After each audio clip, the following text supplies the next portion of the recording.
I just want to welcome everyone to today's webinar, which is the topic is what's new in SOLIDWORKS Simulation for 2020. So we're at that time of year again where we've just released the official version of 2020, and simulation, flow, and plastics have pretty good, exciting enhancements that we're going to present to you today. I will be kicking things off. My name is Silvio Perez. I'm one of the product managers here for simulation, located out in the Mountain View, California office. And we're joined today by Damon Tordini, who is also one of the simulation product managers as well, located in the Costa Mesa office out in Southern California. So the plan for today here is I will kick things off talking about the new functionalities within the SOLIDWORKS Simulation FEA software. So pretty much anything related to the structural enhancements within the simulation suite. Then I'll transfer over to Damon, who will be discussing the enhancements for flow simulation, and then following that with plastics and having a quick discussion on some of our advanced level tools that relate to analysis as well. So the first thing here is that I'm going to cover is discussing the SOLIDWORKS simulation side of things. And one of the common themes here that we have within SOLIDWORKS Simulation, within every version enhancement, is that the developers are always trying to increase the efficiency of you getting the results that you need. Getting the results that are as accurate as possible, not getting tripped up on any setup or forgetting any steps, things like that. So SOLIDWORKS Simulation development for 2020 have really tried to make that process a little bit easier, whether you're a new user or a seasoned veteran user within SOLIDWORKS Simulation. So the first thing that I want to talk about here is a pretty neat feature, which is called the Simulation Evaluator. So what this allows us to do is pretty much being able to check the setup of our analysis to check for three major things here as it stands for this version, right? So the main thing is it first checks to see where your result locations are going to be located and whether they're located on your local drive or on a network drive. And it actually tells you whether there's, some issues with the storage capacity of potentially how much room it may need based on the analysis that you run. So it's a nice way of giving you feedback in terms of, hey, you're running low on disk space, or hey, you're running on a network drive. You may want to adjust where that result location is. It also tells you the bodies that may be missing any materials, and it also goes over what the ratio is of what your mesh density is relative to the actual volume. So I'll talk about that a little bit more here once I show it, but the main concept within the Simulation Evaluator is really giving you feedback as far as what the state of your analysis setup is as it stands. So let me go into the interface here and show you where we can find that. So let's imagine here that we're running this analysis on this kind of tube structure here, where we're saying that things are restrained on the bottom, and we've kind of have a lot of different components here that we've included and excluded, and it may be a little bit not very apparent as far as what bodies we've applied materials for already, and we don't really know as far as what the default result location is for our model. So once we kind of get a general setup here, what we can do is we can right click on our study name here, and you see that we have this option for Simulation Evaluator. You also have this available within your command manager. Within the simulation tab, you see that we have the Simulation Evaluator option there as well. So when we select that here, notice that it brings up this dialog window for this specific study, and is telling me already that there are bodies that don't have a material assigned in your simulation study. Now, granted, before this version, what you would do is just see if you have a green check within your icon, but now you can really see mainly when you have a laundry list of different parts that are within your assembly that it may be easy to miss. So at this point, we can kind of see what components do have material. You can easily review within this what type of material is being applied, what category is pulling it in from, and then you see that we can hover over these icons as well and get a good visual view as far as what those properties that are tied to that specific material. So this really makes it efficient to be able to not have to right-click on every individual body or really see what those material properties are on an individual basis. It's all listed within this window here. And then you'll notice that, for components that don't have a material, it's just an empty space, and then you can then find that within your tree and then apply the material accordingly, right? So pretty neat feature there that's giving you that feedback when things are missing. And then you see that we get this result option here, where again, it's telling you where the location of your files are, where the location of your current result folder is, and it will tell you, it'll give you feedback, pretty much where that location is. And if I had any storage capacity issues where I was running low on disk space, it would give me that warning as well, right? And it's nice because we see that we have the option to just go and edit the study properties within this menu to be able to adjust the actual folder location of where my result files are. So again, not having to keep closing out windows, right-clicking on properties is kind of just all embedded within this interface. And then lastly here, you see that we have options where we can view what the mesh density is relative to our actual volume, right? So what this means is if I were to, let me just go into a model here with the mesh already created here. Just one sec. And when we do this sim evaluator here, again, for this kind of narrowed down study, you see what it provides to us here. So let me kind of remesh this here. Sorry, one sec. And it had given me a warning saying, I don't know any information in terms of what the mesh density is relative to the volume is. So it asked me to mesh the part. So mesh the assembly in this case. So this shouldn't take too long for it to mesh, but once you actually mesh it, it should update that evaluator message and it'll tell you what the relationship is between that density and the volume. So just to kind of give us a preview of what that looks like, if you're looking at this image here on the right-hand side, it's telling you here as far as what the physical volume of the component is and what the calculated mesh volume was when we defined the mesh. And it gives us what the percent difference is between how much the mesh volume is varying to the actual solid model. And really what this is showing us is if the mesh is too coarse, then those mesh elements are not really capturing the true shape and the true volume of the geometry, and how that affects you is pretty much that is where your results will vary a bit. That's where your results are going to suffer in a sense in terms of the mesh element not being able to capture the true size of the volume part. So your goal really here is to be able to view this image or view that listing and minimize the percent difference as much as possible.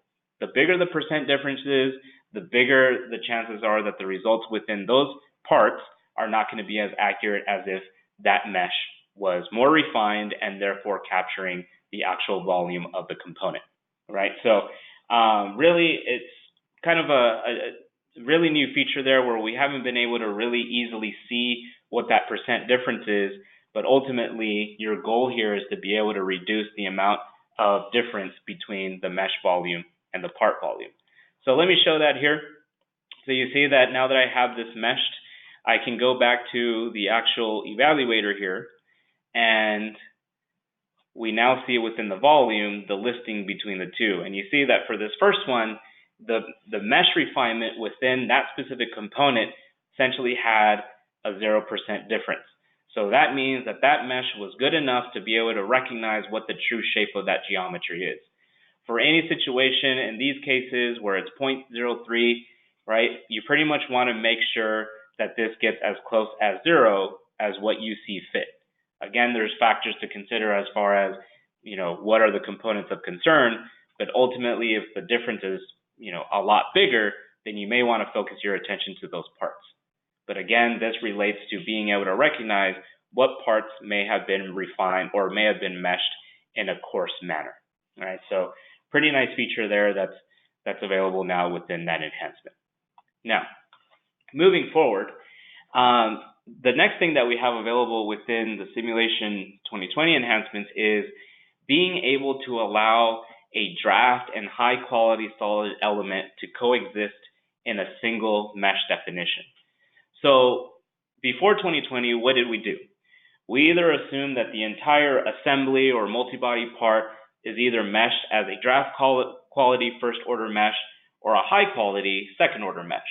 And really the reason why simulation gives you the difference is depending on what state of the analysis you're in, meaning that if you have a relatively complex assembly and you just want to run a first pass to make sure that your setup was done correctly, you may want to assume that the mesh is a first order mesh, which is what we consider a draft quality, only accounting for a reduced number of nodes that the mesh is going to capture. And then when you're ready for your final result, we recommend you doing a high quality mesh because it's accounting for more nodes per element, where it's doing more calculation and therefore a more accurate result in terms of the mesh density that's being calculated within the model. But what if you have a situation where, like in this model, maybe the only concern that I have here is just this center part, and mainly the components that are being attached to that component here, right? Or maybe my concern is only happening within that center component where the beam and the actual attachment components are less of importance. Maybe the concern is only happening at a few components there. So what would we do before 2020? We would just refine the mesh in the areas of concern or the components of concern, and we would dumb down the mesh for the parts that we're including within the analysis. And that was a great practice because it allowed you to control the refinement in the areas that you cared about. But it would still include a high quality mesh density on the components that maybe were not of concern. In this case, maybe the two ends here and the actual beam element there. So what in 2020 allows us to do now is be able to control which components are a high and draft quality. And it's really easy to do so. All you need to do is notice that when you create a new study, each body now has this symbol, this kind of pyramid type symbol here, where it's really telling us visually whether a component is considered a draft quality or a high quality. So if I were to right click on this first body, notice that I have the option here to apply as a high quality mesh. So by default, or in this case, this original body is seen as a draft quality mesh. And this relates to, or in that's not included, but for these ones here, for accounting for these components, notice that in some cases for the component of concern, when I right click, it is assumed a high quality mesh because I can convert it to a draft quality mesh if I really wanted to.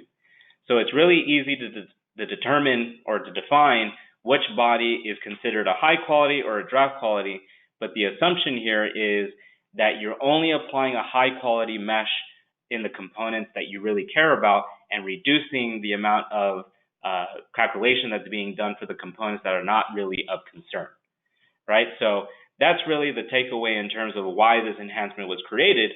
But let's take a look at how this kind of relates to if we were to compare the different options, right? So what I ended up doing in the background here was I ran three scenarios. I ran a situation where that assembly was meshed as a global draft quality mesh, where every component was seen as this first order mesh, where only accounting for so many degrees of freedom throughout the entire mesh mapping, where for a global draft quality, we got a number of degrees of freedom of just under 600,000 degrees of freedom. So when we solved that, it actually ran about 2 minutes for us to get some results. And what the max stress that was actually being calculated for as far as the concerned part was out displaying a value of about 8 megapascals. So I compare that to, if we were assuming that it was the final run, which is we would assume a high quality mesh for the entire assembly. That drastically increased our number of degrees of freedom from just under 600,000 to 2.5 million. And you see that the solve time drastically increased there up to 150 minutes. right? So this is what we would normally do. We would run a first pass with our draft quality just to make sure things were running okay. And then when we're ready for our final results, we would refine the mesh in the areas of concern. And in this case, this is how it compared, right? And you see that eventually the max stress on the concern part converged to a finite value of 13.7 MPa.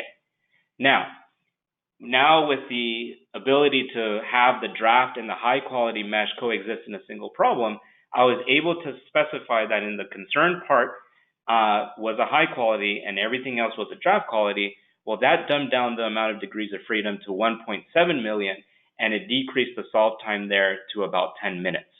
And you see that the max stress on the concerned area was still in ballpark of what we saw with a fully high quality mesh of about 13.5 MPa, right? So definitely take advantage of this where you see fit, but it's more of a situation where it forces you to ask the first question before you run an analysis of what parts am I concerned with in terms of getting a good realistic result.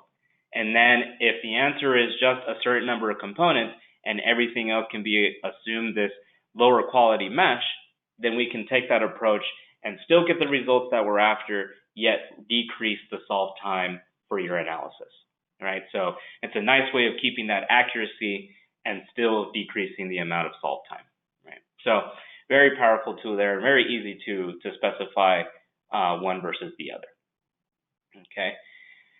Moving forward here, for those of you who might be using Sim Professional and above to run a thermal analysis, you may be aware that we were never able to utilize a beam element. So you were pretty much just limited to solids and shells to be able to define your thermal analysis. But now with the beam element here, it's a means of being able to introduce this simplified mesh element on beam-like structures and still be able to run a thermal analysis. So that's a major enhancement there, being able to utilize that mesh type for the thermal analysis. So really simple to specify. You would approach this problem the way you would approach your structural analysis in terms of converting a component to a beam. But let's say we have the thermal analysis here where we simplified it, where the way this was constructed or the way this was designed was by creating this weldment profile and extrude it along that length. And we wanted to convert that to a beam element, because if we try to solve this as a solid or a shell, pretty much we're dealing with thin components. You know, we would want a good quality mesh for those components there, and it will just, you know, we would kind of have to bite the bullet and run that analysis. But now we can leverage the fact that in 2020, for these components, we can convert a body to a beam. And you see that it's very similar to how we would do this in the structural, where if we had a solid component, we can right-click on that body and treat it as a beam. And that's what we did here for this body here, right? And the nice thing about this is that if you do convert it to a beam, internally what it's actually capturing is the cross-sectional area of that beam element. And when you mesh it, it gets presented to something similar to this, where it's accounting for the solid mesh components and the beam element. And you see that in that beam structure, it's drastically reducing the size of the problem because it's only looking at that beam structure in this manner here, right? So when it comes to actually setting up the boundary conditions of your thermal analysis, it's really simple. It's essentially the same in which how you would do it if everything was considered a solid. But if I were to kind of define a heat power here, you just have to specify where you're going to apply the heat power to. You know, before you would just apply the heat power either to a physical component or the actual faces. Now, if you were to convert it to a beam, you can say that a heat power is being applied at the end joints of your beam element or of the beam structure itself, right? So you just have to specify what category you're actually defining these conditions. And then, of course, we're able to define the modes of heat transfer. So let's say convection, we see that we have the option to either do it on a physical face of a normal solid mesh or of the actual beam profile itself, right? Since we're trying to say how much heat loss there is relative to the actual component itself, right? So very powerful there. in terms of being able to define a beam element on your thermal analysis. And the nice thing about this is if you've reduced the problem for your thermal analysis to now represent a beam, you've always been able to represent a beam in a structural analysis, so you can do the traditional workflow of being able to transfer your thermal results to a structural analysis as well.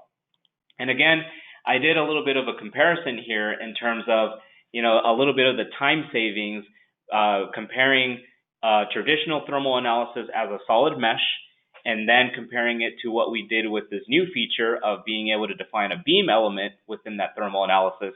And considering that it was only a 3-part assembly and the setup was generally simple, the time saving wasn't that drastic, but it was still time saving, right? So just imagine you were building up a more complicated analysis for your thermal study, and being able to approach a component as a beam, you'll be saving that much more time, and you see that the results are as if we were to run the entire model as a solid mesh. And then I compared it with, if we were to throw those thermal results into a structural analysis and assume that everything was a solid mesh versus the new functionality of having beams and solids in a single problem, you see that we've drastically reduced the size of the solve time and still get relatively the same results, right? And that's the key thing, getting good, accurate results in a shorter amount of time, right? So that's really the theme here within these enhancements within 2020. And then lastly here, what I want to show you, which is pretty nice and very helpful for those of you who utilize pin and bolt connectors. You guys may be familiar that if you utilize, let's say for an example, a bolt connector, you've probably always noticed that there's always hot spots, high stress areas in the bolt area where the bolt head is connected to the actual component. And inherently you would always get that because pretty much it's trying to represent, that bolt kind of reacting onto that face.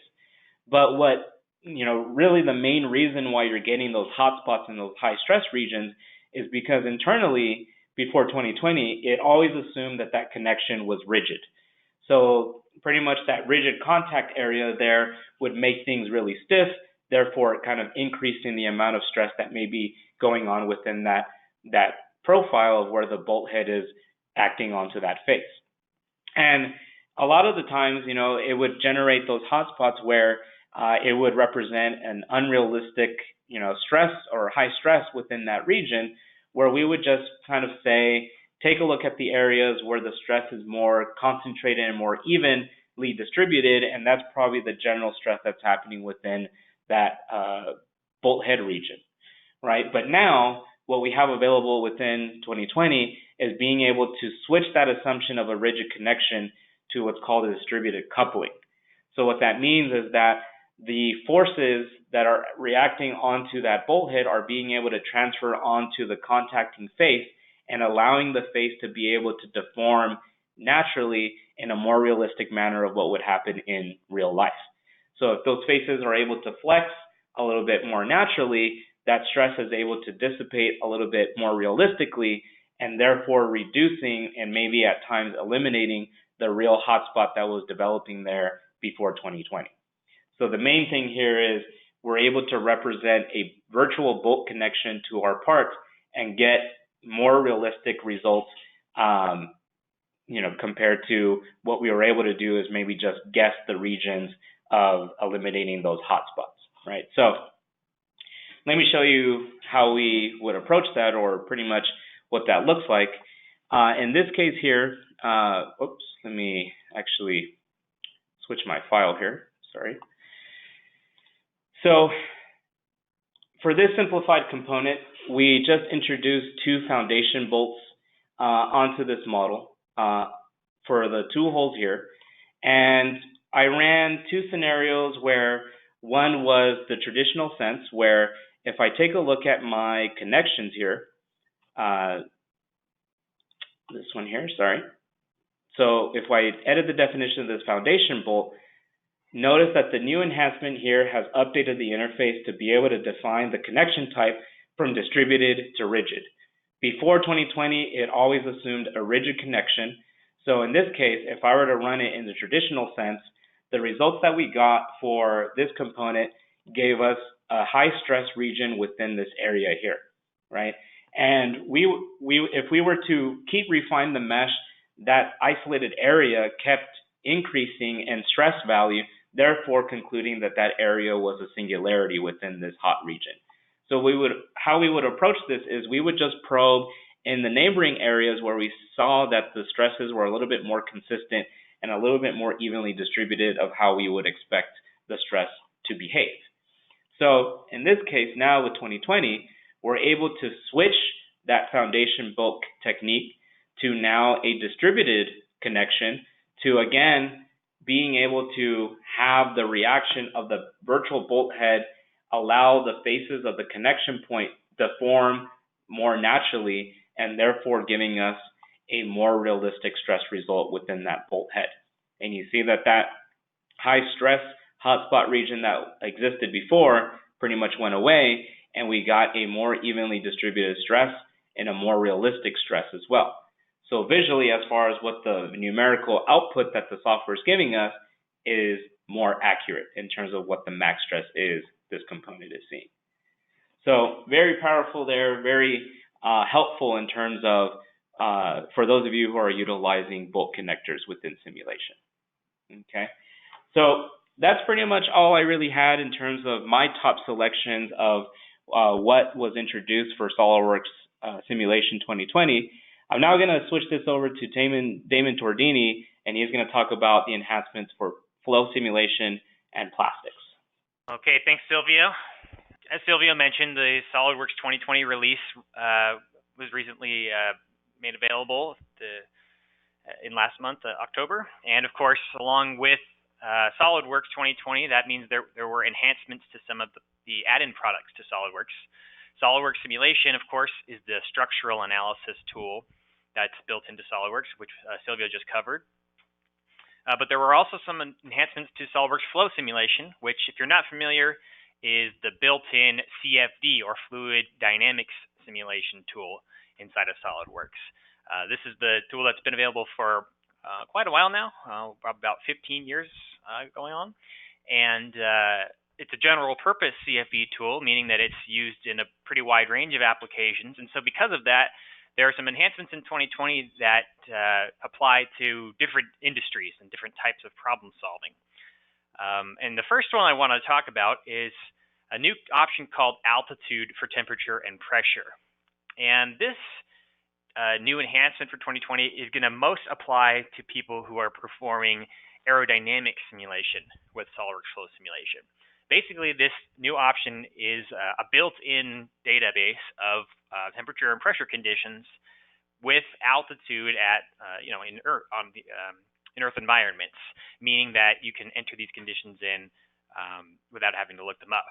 So, for example, if you were doing an aerodynamic analysis in SOLIDWORKS Flow Simulation on perhaps a supersonic aircraft like this one, again, previously, if I wanted to perform, let's say, a shock formation analysis, or maybe just a generic lift and drag analysis, of course, I would run an external simulation in SOLIDWORKS Flow Simulation, where I could put in things like the wind speed or the free stream velocity, the angle of attack, etc.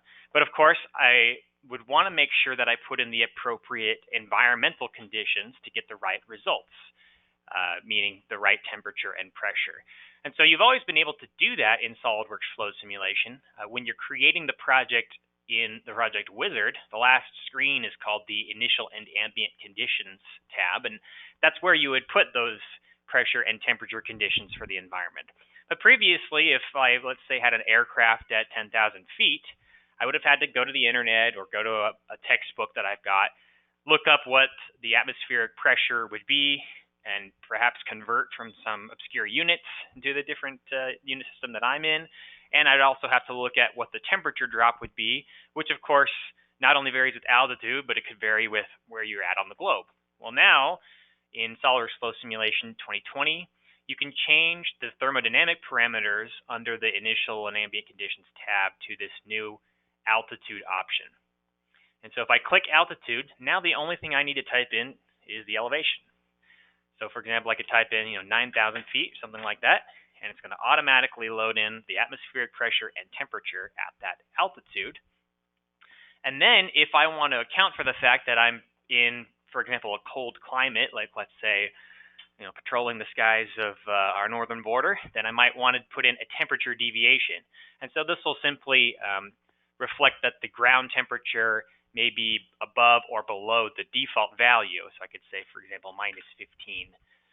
And so then the temperature at altitude will automatically account for that. And then those conditions are loaded in. I don't have to go to my textbook and rely on that. And the other really neat thing about this is that if you're doing a time-dependent simulation, you can use the dependency option to change these conditions over time, and that means you could change the altitude over time. And so that would allow you to do a time-dependent simulation of this aircraft's flight path. You could say that the simulation starts at 0 elevation and then put in a curve representing the takeoff pattern, of course, and the cruise altitude, and then however long it's supposed to remain at cruise, and then come back down. And so those temperatures and pressures of the environment that the aircraft is in will automatically adjust along with that altitude parameter. And of course, that means that your results will be more accurate as well, which of course will, for an aerodynamics analysis, would include things like velocity plots, maybe the free stream velocities, and then recirculation or separation on the wing, as well as the mesh. By the way, in this example here, since this is an aerodynamics example above Mach 1 and there's some supersonic shock waves, bow shocks forming, this example is using something called solution adaptive mesh to make sure to capture that accurately. That's where the solver in SOLIDWORKS Flow Simulation checks the results as your simulation is running and automatically refines the mesh to try to improve the accuracy in those areas. That's not a new functionality. That's been in SOLIDWORKS Flow Simulation from the very beginning, but it becomes even more important when you do aerodynamic analyses, such as one like this with the new enhancement. And if you're curious to learn more about how that works, you can check out our blog on hawkersystems.com. We've just posted an article the other day where I go into that solution adaptive meshing in more detail, showing you how to access it and how to control it with the various options. It's a great way to speed up a simulation, and basically make the mesh refine itself where it needs to, rather than cranking up the mesh slider and running it at a very high resolution from the beginning. Another enhancement that's been added in Flow Simulation for 2020 is something called fan derating. This is switching gears here to a little bit different industry. If you guys on the webinar have designed electronics before that need to be cooled, or any other kind of industrial equipment that utilizes a fan, you might be aware that SOLIDWORKS Flow Simulation has a fan condition in it, where the simulation will be able to figure out what kind of flow that you're getting out of that fan, what kind of airflow you're getting, based on the environment that it's in. You might be aware that fans, of course, cannot put out as much airflow if you place them in a restrictive environment. For example, you put a certain perforated hole pattern in front of it, or if you put a grill, or maybe if a component is blocking that fan. All of those things can reduce the airflow. And so because of that, we have a fan condition in SOLIDWORKS Flow Simulation that tries to mimic the actual amount of airflow that you will get from a fan. For example, here in this electronics box, you can see this outlet vent here, which is where my fan, in this case this is a PAPS 412 fan, would exist. That's where it's pulling air out of the electronics box, and because of the heat sink that I've put right in front of the fan, I want the simulation to calculate how restrictive that heat sink is, how much pressure has built up, and that will tell me how much airflow I'm getting. And the simulation knows how to do this because of something called the fan curve. In every fan condition inside the software, there's this fan curve which relates the amount of flow rate you're actually going to get to the pressure rise across the fan. How much extra pressure the fan can apply to the fluid, usually the air, which is what controls how long it moves. And of course, the more restrictive the geometry, the more pressure you're going to need. So you've always been able to do this in SOLIDWORKS Flow Simulation as well. The problem is that if you go look up a spec sheet for a typical fan, for example, this one that you can buy here is a 140 millimeter computer cooling fan, you probably notice that the fan itself and the properties associated with that fan relate to a specific RPM. Usually these fans are designed to run at a particular RPM or a maximum RPM. But we all know that that's not necessarily the case. If you've got a laptop, you probably know that if you start running some intensive tasks in SOLIDWORKS, you might hear your fans power up, turn on, and all of a sudden it's a lot louder and not very convenient or relaxing. And so if in your simulation, if you're trying to account for the fact that a fan is running at different RPMs, then that can be troublesome because that means your fan curve would change as well. The good news is that in SOLIDWORKS 2020, if you have a fan that's supposed to run at a lower RPM, instead of having to create a whole new fan curve, you can have the simulation automatically generate that curve for you with a derating factor. So rather than going in here and creating a new version of this past fan, I can simply go down to the derating option, which is now in the property manager, and I can plug in a derating factor. So if my fan is supposed to be running at about 75% of its normal power and 75% of its normal RPM, I can simply type in a derating factor of 0.75, and that new derated fan curve will be generated for me automatically. You can see that 75% of the RPM does not mean you've got 75% as much flow. It actually means you've got quite a bit less. And so that's calculated for you automatically. And whatever RPM the fan is intended to run at, you can plug in that derating curve. And again, just like with the altitude condition, if you're trying to run a transient simulation, a time-dependent simulation where that fan speeds up or slows down, you can use that dependency option to change the derating parameter over time. So that now gives you the ability to mimic a fan powering up or powering down, which we couldn't do before because previously the fan only could have its single fan curve, meaning that it would have to be assumed to run at constant RPM. So that's a great new enhancement that's much more convenient and a lot more realistic for a time-dependent simulation. Another nice thing that we've added, which is more of a niche tool here, is called the heat exchanger model for porous media. If you're familiar with porous media, that is a boundary condition that you can use to represent any kind of permeable material in a model that you might be simulating. So things like a piece of foam or an air filter or any kind of membrane or whatnot where the gas or liquid can flow through it, but at a restricted rate. We've had the porous media for quite a long time in SOLIDWORKS Flow Simulation. You can access that under your normal boundary conditions right here. But in SOLIDWORKS 2020, we have a new capability for the porous medium condition, and that is that you can create something called the heat sink model, where not only will the airflow or fluid flow be restricted as it passes through this porous material, but you can also mimic the heat transfer aspects of how the fluid would cool or be heated up as it's passing through. So if I go into my porous media definition, I can create a new material, for example, heat sink. And of course, this would apply in cases where you're designing, for example, a heat exchanger with very tiny fins, for example, things like oil coolers. And all you have to do is, in the model setup, instead of the traditional porous media model, you can now change this drop down to something called heat sink model. And so now this gives you the ability to put in some of the same type of data as before, primarily the pressure drop versus flow rate for a typical chunk of that material, for example, a small block of fins if you have gathered that data in a lab. But now you can also put in the heat capacity and temperatures of the fluids in the heat exchanger. This is meant for an air-liquid heat exchanger, like an air-water heat exchanger. And instead of having to directly simulate that stuff, which would require a huge amount of mesh, now it can be approximated with the porous media definition. And so that lets you do things like change the dimensions of the oil cooler overall at the large scale.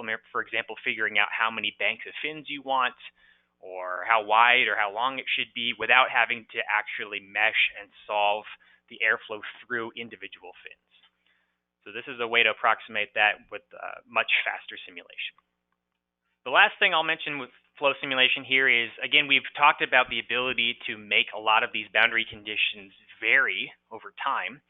you can actually make your boundary conditions vary in a lot of different ways, such as make a heat source vary with temperature. If you want to make it so that, for example, a heat source shuts off when the temperature gets too high.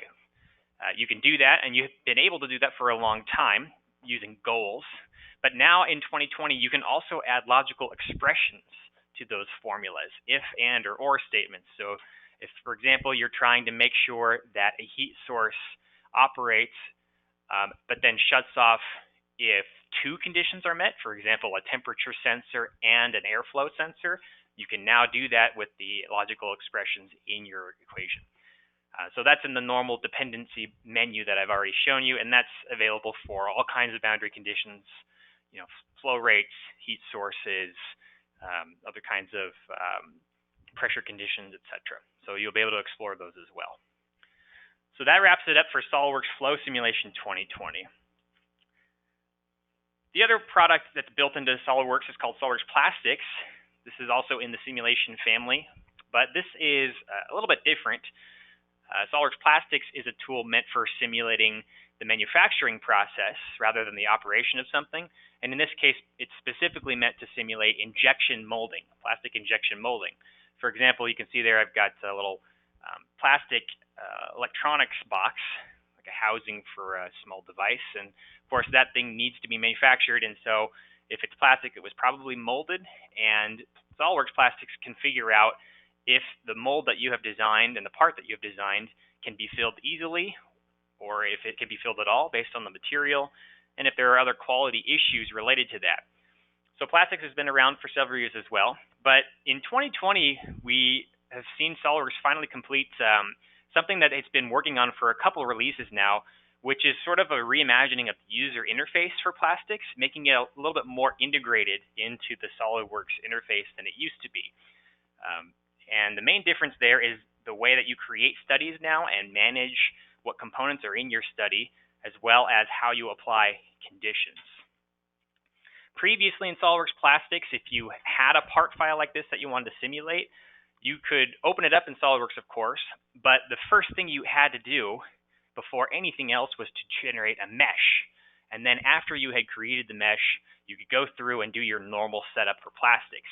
And that wasn't too bad, but the problem is that every time you wanted to change the design of your part, you would have to go back and recreate the mesh before you could do anything else. And in some cases, you had to redefine some of your setup conditions.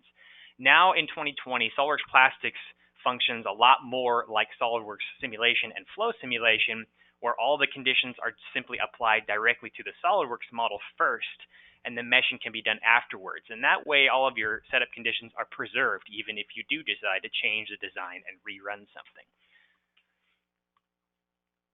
So for example here, let me open up that little plastic box. And this, in the example I'm showing you here, is sort of what the part looks like after it's been assembled. But of course, in plastic injection molding, usually the parts would be separate cavities, possibly in two different molds, or maybe in the same mold. And so usually in plastics, you'll switch to another configuration with just one or more of those parts. So I've got a configuration here called top only. I've got another configuration where the actual mold and cooling lines is included in the analysis too, which if I really want to be very realistic and have the maximum detail in my analysis results, I could include those factors as well, actually simulate what's happening inside the mold itself as far as conduction or cooling lines, or how much that would affect all the other results. But to start out simple, I could run a simulation of just the top of the part, for example. And so I can turn on the plastics add-in. And now inside SOLIDWORKS Plastics, if I go to the tab in the Command Manager, I can create a new study. So just like in SOLIDWORKS Simulation, there's a new study button that I can hit. I've already got one created here, but let's go ahead and do that on maybe just the bottom part. And now this new study button that I have here, which is available to me, will, of course, create the study, let me put in my boundary conditions, and this study is now saved within the SOLIDWORKS part file. so that if you send the part file to another person at your company or an outside user, they'll still have the full setup conditions of your plastic study with all the material options and gate locations and everything else, just like a SOLIDWORKS simulation or flow simulation study. So I can create a new one here, maybe call it bottom only fill. And now that study shows up in the configuration of the model that I've got here. And if I want to simulate only the filling of the bottom or the top of the model, then what I can do, of course, is get rid of the other components that I don't want to see. Right now, these components are hidden, but I can actually exclude them from the analysis as well by clicking on the appropriate things in the tree here. These are the components I've got under the Domains tab, and I can exclude them. So, for example, I don't want these pins here. I can just say exclude those from analysis. And maybe I want the bottom but not the top, or in this case I may want the top. And I can also define what type of a body these different domains are supposed to be. If, for example, I did want to include the mold, instead of selecting this as the cavity, I could define it as one of the other types of domains, like a mold core or a tooling insert or a cooling line or a runner. So I've defined that the top part of here, actually this is the bottom, is available. And of course, now I can run my simulation. I'm just going to do a basic fill analysis. But again, before I go try to mesh and run this, I can put in my boundary conditions like you would with any other simulation. So for example, if I want to put in my gate location, I can click my injection location boundary right there. This allows me to select where the gate is going to be on that cavity, where the plastic will come in from, which can be any vertex on the model, or it could be a sketch point on the model. So that's another nice thing, is that you now have much more refined control of where the gate will be, because you can simply draw a sketch point wherever you want it to be located. And that means if I dimension that sketch point and maybe move that dimension around, then the gate will automatically move with that too. I won't have to redefine it. The other nice thing too is that now, since I have defined the gate before meshing, when I go to create the mesh, SOLIDWORKS Plastics knows that the gate is there, and it's smart enough to automatically refine my mesh at the gate location. Even if I try to use a coarse or global mesh, which you can see now is a little bit more similar interface-wise to SOLIDWORKS Simulation, Plastics still knows how to refine the mesh around the gate, which is the most important area. Then, of course, once the mesh is created, I'll get access to the rest of the study conditions that I can change. For example, the fill time, the filling temperature, the mold temperature, and of course the material. And here's the material library we've always had. If I want, for example, a polypropylene material, I can select that. And then I'll be able to run my fill simulation. So overall, a more modern and more integrated user interface for SOLIDWORKS Plastics, much more similar to the other products that we've had previously. Okay, the last thing we want to talk about here real quick is something that was not announced at the time of the SOLIDWORKS 2020 release. It's actually announced a little bit earlier this year, but it's still important to bring up. As you may be aware, for a long time at Hawkridge Systems, we've been providers of not only SOLIDWORKS products, but also some simulation tools under the Simulia brand, which is also from Dassault Systems. That includes things like Simulia Abacus, which is sort of a traditional desktop program. And the Abacus solver is a more advanced tool that is particularly good for running simulations with very extreme deformation in your geometry, things like buckling or collapsing of structures. It's also very good at very advanced or complex contact. So in some cases, if you're running, for example, a nonlinear study in SOLIDWORKS Simulation Premium, if you've run into limitations in the past of what that can handle, the Abacus solver in some cases is superior. And so now Dassault has released a new product on the 3D Experience platform called Structural Professional Engineer, which is meant to be the easiest way for SOLIDWORKS users to get access to that Abacus solver. Basically, the 3D Experience platform runs through the web browser initially, and then it launches an interface on your desktop. And the thing that makes this really exciting and accessible is that instead of having to go to this platform and recreate your analysis from scratch, This product now has the ability to directly import an existing study from SOLIDWORKS Simulation. So if you have any version of SOLIDWORKS Simulation, Premium, Professional, Standard, even if you only have SOLIDWORKS Premium and you've done a static stress analysis in there, you would be able to export that study to this structural professional engineer platform to bring over all the same boundary conditions. And then it would run that simulation using the Abacus solver instead of the Cosmos solver built into SOLIDWORKS. And that enables some neat things like multi-step analysis, general contact, if you're trying to simulate a collision between a huge number of components, things that the Abacus solver does really well. And so we are now offering this through Hawker Systems, and obviously in some cases it might be the more appropriate tool to go with. And so we'll be able to demonstrate that tool to you and give you more info on how it works if you think that might be a good fit, basically striking a balance between the capability of the Abacus solver and the user interface benefits of SOLIDWORKS and this new 3D experience platform. Of course, we always do our best here at Hawker Systems to give you the right guidance on those types of questions. So feel free to reach out to your account managers afterwards, and they know how to get a hold of Silvio and myself, as well as the other people on the Hawk Ridge Simulation team, and we'll be able to answer any questions you have right away. We want to thank you for taking the time today. We hope this is informative.